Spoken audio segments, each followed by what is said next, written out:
Hello दोस्तों, आप लोग का स्वागत है हमारे चैनल में राजा बाबू कोचिंग सेंटर में। दोस्तों आज हम बात करने वाले हैं 12th की हिंदी के काव्य खंड के तीसरा अध्याय के बारे में, जिसका नाम है दोस्तों पद और जिसके लेखक है दोस्तों तुलसीदास। तो चलिए दोस्तों बिना किसी टाइम पास के देख लेते हैं आज का वीडियो, यानी कि आज का तुलसीदास का परिचय। इस वीडियो में आप लोग को तुलसीदास का परिचय के बारे में जानने को मिलेगा और दोस्तों इसके साथ ही आपको दूसरा वीडियो और भी मिल जाएगा दोस्तों। उस वीडियो में आपको फायदा ये होने वाला है कि उसमें ऑब्जेक्टिव रहेगा। तो ऑब्जेक्टिव दोस्तों आपकी परीक्षा के दृष्टिकोण से बहुत ही ज़्यादा महत्वपूर्ण होता है, इसीलिए दोस्तों ऑब्जेक्टिव आप लोग तैयारी जरूर कर लीजिएगा। साथ में परिचय देख लीजिए दोस्तों, क्योंकि परिचय देखिए कोई चीज़ आपके बुक से जो होता है ना बहुत ज़्यादा पूछे जाने की संभावना बनी रहती है आपके एग्जाम में। तो दोस्तों वैसे ऑब्जेक्टिव भी डाला जाएगा, तो टेंशन लेने की बात नहीं है, बस हमारे साथ जुड़े रहिए। अगर वीडियो पसंद आएगा तो ठीक है, लाइक कीजिएगा। चलिए आगे देख लेते हैं।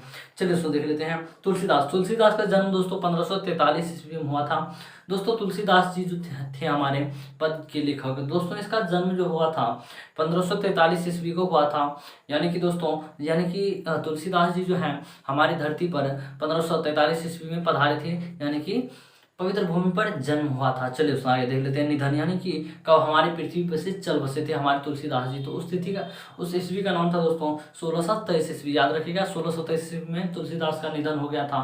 ऑब्जेक्टिव की दृष्टिकोण से ये दोनों ही बहुत ज़्यादा महत्वपूर्ण है। चलिए आगे देख लेते हैं। जन्म स्थान यानी कि तुलसीदास जी का जो है जन्म स्थान, यानी कि जिस जगह पे रहते थे, यहाँ की जिस पवित्र भूमि पर इनका जन्म हुआ था उस पवित्र भूमि का नाम है दोस्तों राजापुर बांधा, जो कि उत्तर प्रदेश में है। याद रखिएगा राजापुर बांधा जो कि उत्तर प्रदेश में है। चलिए आगे देख लेते दोस्तों। मूल निवास यानी कि पहले से इसका कहीं और घर था और बाद में कहीं और घर बनाया। तो मूल निवास यानी कि जहाँ से पहले से रहा करते थे, यानी कि मूल निवास यानी कि जहाँ से पहले से इसका घर था, तो उस जगह का नाम था दोस्तों रामा बेला। याद रखिएगा रामा बोला। याद रखिएगा रामा बोला। मूल निवास यानी तुलसीदास जी का मूल निवास कहाँ है? रामाबोला में। याद रखिएगा। चलिए उसको आगे देख लेते हैं। इसके माता जी का नाम है दोस्तों हुलसी। याद रखिएगा तुलसीदास जी के माता जी का नाम है दोस्तों हुलसी और इसके पिताजी का नाम है दोस्तों आत्माराम दुबे। याद रखिएगा इसके माता जी का नाम हो गया हुलसी और इसके पिताजी का नाम हो गया दोस्तों आत्माराम। तो चलिए दोस्तों आगे देख लेते हैं। इसके पत्नी का नाम था दोस्तों रत्नावली। याद रखिएगा तुलसीदास की पत्नी का नाम था रत्नावली। चलिए आगे देख लेते दोस्तों। विवाह के कुछ ही समय के बाद वैराग्य के कारण विछो। इसके पत्नी जो है दोस्तों विवाह के कुछ ही समय के बाद जो है ना वैराग्य के कारण विछो हो गए। चलिए आगे देख लेते हैं। प्रतिपालिक दासी कौन थे? चलिए इसके देख लेते हैं। प्रतिपालिका दासी। चलिए आगे देख लेते हैं दोस्तों।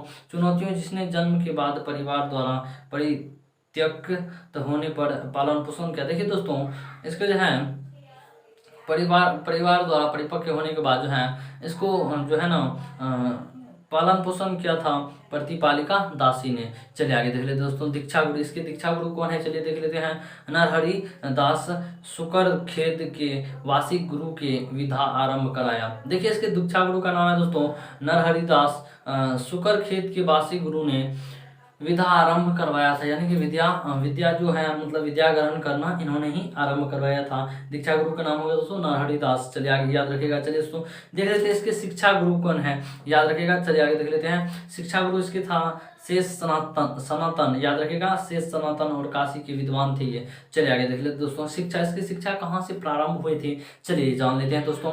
तो शिक्षा चारों वेदों संधि दर्शन इतिहास पुराण स्मृतियों काव्य आदि की शिक्षा काशी में 15 वर्षों तक प्राप्त कर ली। देखिए दोस्तों इसका कहने का अर्थ है कि 15 वर्ष तक में इनका जो है देखिए किस किस चीज में ज्ञान आ गया था हमारे तुलसीदास महोदय जी का।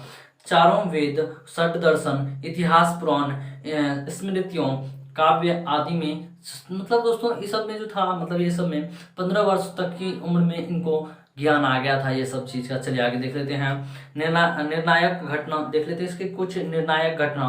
काशी में विद्याध्ययन के बाद जन्मभूमि आकार कथावाचक व्यास बन गए और दीनबंधु पाठक ने व्यक्तित्व और वक्तृता से प्रभावित होकर अपनी पुत्री रत्नावली के विवाह कर दिया। देखिए दोस्तों इसके जो है रत्नावली जी के जो है विवाह कर दिए इसके दीनबंधु पाठक ने व्यक्तित्व और वक्तृता के प्रभाव के कारण।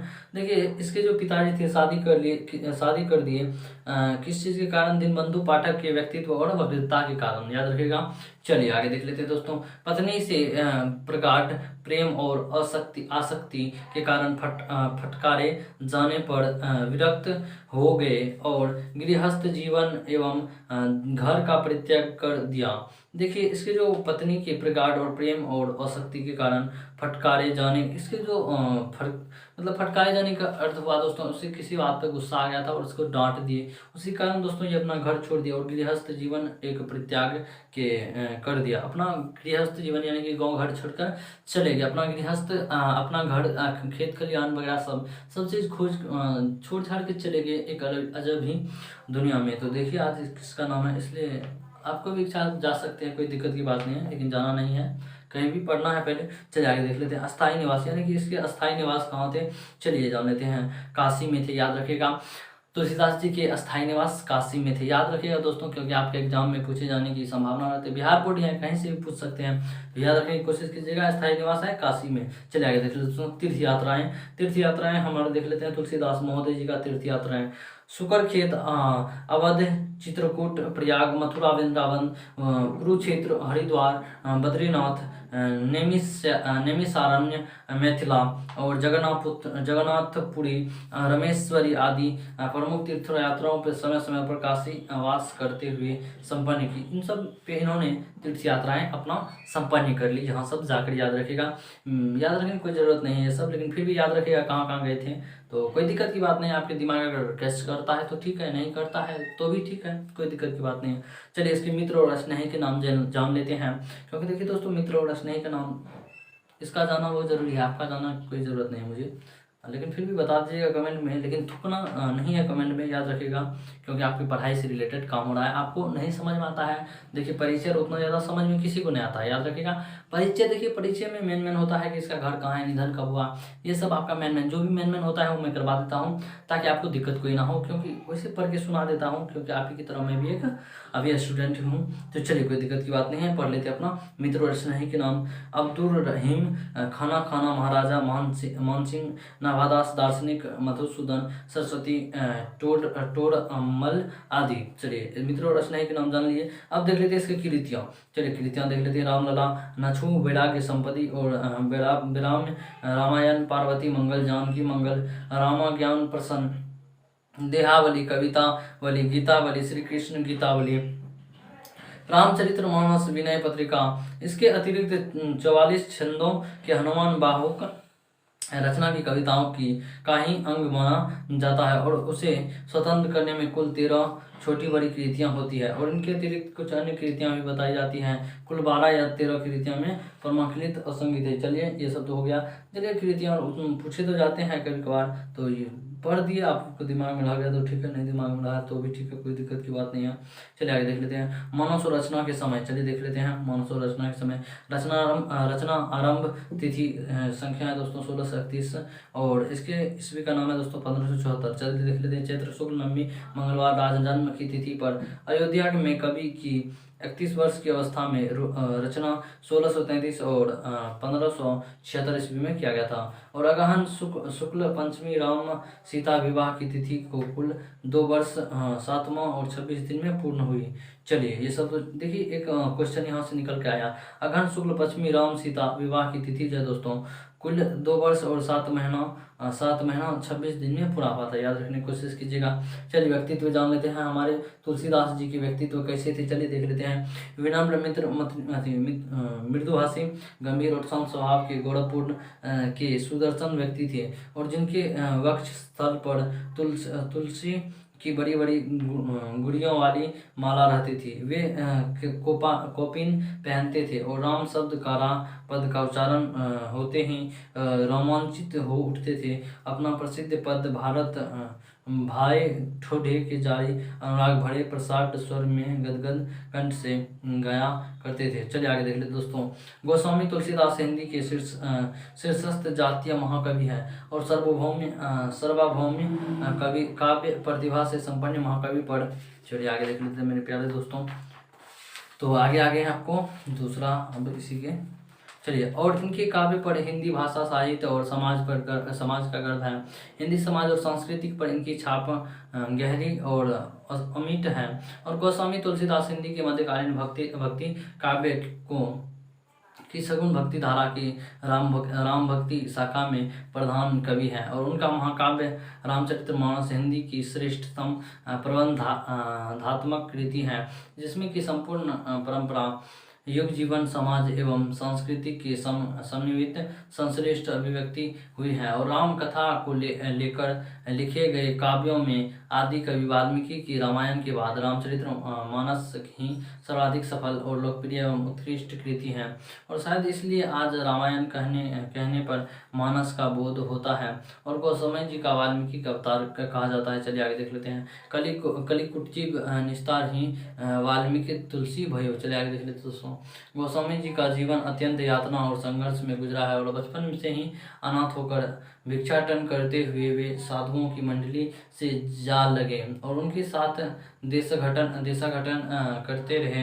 और स्वामी रामानंद की शिष्य परंपरा ही उनके गुरु ने शिक्षा दीक्षा की व्यवस्था की और युवा अवस्था में उनका विवाह भी हुआ था और वे कथावचन की वृत्तियों से अपनी गृहस्थी चलाते थे और शीघ्र ही गृहस्थी जीवन की परित्याग कर वे विरक्त साधु जीवन में चले आए। इस जीवन में व्यापक परिभ्रमण करते हुए उन्होंने लोक जीवन से संपृक्ति और तादा स्थापित किया और उनके काव्यों में लोक जीवन के व्यापक बहुविधि अतरंग ज्ञान और अनुभव की अभिव्यक्ति हुई है। और स्पष्ट है कि इसके पीछे उनका व्यापक पर्यवेक्षण, अनुभव और अध्ययन था। और गोस्वामी जी की संवेदना गहन और अपरिमित थी और अंतर्दृष्टि सूक्ष्म और व्यापक थी। विवेक प्रखर और क्रांतिकारी था और कवि में इतिहास एवं संस्कृति का व्यापक परिप्रेक्ष्य, बोध और लोक प्रज्ञा थी। यह इन युगांतरिक बौद्धिक नैतिक रचनाओं द्वारा कवि ने ऐसा आदर्श उपस्थित कर दिया जो अतुलनीय है। और गोस्वामी जी ने अपने युग की प्रमुख साहित्य और भाषाओं अवधी एवं वज्र दोनों को अपनाया और सामान्यतः प्रबंध रचना के लिए अवधी और गीति काव्य के लिए ब्रज भाषा और किंतु उन्होंने इन काव्य भाषाओं में अन्य बोलियों के शब्दों और मुहावरे और अन्य भाषा तत्वों के सम्मिश्रण से एक ऐसी व्यापक साहित्य भाषा विकसित की जिसमें संप्रेषण और संवाद की अधिक क्षमता थी और जो आगे की भाषा के लिए आधार बन सकी। और काव्य शैली में भी उन्होंने व्यापक सूझबूझ, उदारता, मानसिकता और लोकवाद का परिचय दिया। प्रबंध और गीति शैलियों को अपनाते हुए उन्होंने अपने युग की दो महान कृतियां रामचरितमानस और विनय पत्रिका की रचना की परंपरा से आते हुए दोहा, सोराठा, चौपाई, कविता आदि छंदों को रचना का आधार बनाते हुए उन्होंने अपने समय में प्रचलित प्रायः सभी शास्त्रीय और लोक छंदा तथा शैलियों को अपनाया और लोक सांस्कृतिक के चित्रण के प्रति विशेष रुझान उन अवसरों पर गाए जाने वाले गीति शैलियों को काव्य में समाहित किया। इन अभिव्यक्तियों पद्धतियों द्वारा उन्होंने राम और उनकी कथा के प्रति अनुराग और भक्ति का लोक पावन गंगा बहा दी और एक भक्ति कवि और संत होते हुए भी उन्हें एक महान लोकनायक की प्रतिष्ठा प्राप्त हुई। हिंदी जनता के हृदय में शाब्दिक से वे विराज रहे हैं और लोकमानस में जो स्थान उन्हें प्राप्त हुआ उसे फिर कोई दूसरा ना पा सके। चलिए दोस्तों, एक आगे से थोड़ा कोटेशन है, चलिए देख लेते हैं। विश्वनाथ त्रिपाठी जी ने इसे लिखे हैं। तुलसी का काव्य मध्यकालीन उत्तर भारत को सबसे प्रामाणिक संदर्भ कोश है। उसमें तुलसी द्वारा देखा और समझा हुआ भारत मौजूद है। इसमें उसकी विषमताएं, अच्छाइयाँ, बुराइयाँ, सुख दुख भी है और उसकी आशा आकांक्षा भी मौजूद है। चलिए दोस्तों, आज का स्टडी यही था। दोस्तों वैसे तो समझिए मैं ही स्टडी कर रहा हूँ, आप बस सुन रहे हैं तो कोई दिक्कत की बात नहीं है, आप सुन भी रहे हैं तो काफ़ी है। दोस्तों। तो चलिए दोस्तों, देखिए पढ़ाई करते रहिए, क्योंकि देखिए दोस्तों, पढ़ाई जब छोड़ दीजिएगा आप, तो आपको बहुत कुछ पीछे छूट जाएगा दुनिया में जानने को। वैसे पढ़ाई महत्वपूर्ण है, लेकिन उससे भी महत्वपूर्ण है संस्कार। संस्कार जब तक नहीं बनाए रखिएगा तब तक पढ़ाई का भी कोई वैल्यू नहीं होता है। चलिए दोस्तों, आज के लिए बस इतना ही। मिलेंगे एक नेक्स्ट वीडियो में एक नए टॉपिक के साथ। तब तक पढ़ते रहिए। अगर अच्छा लगता है वीडियो तो लाइक शेयर सब्सक्राइब जरूर कीजिएगा। हेलो दोस्तों, लाइक शेयर जरूर करिएगा, एंड सब्सक्राइब तो नहीं भूलिएगा।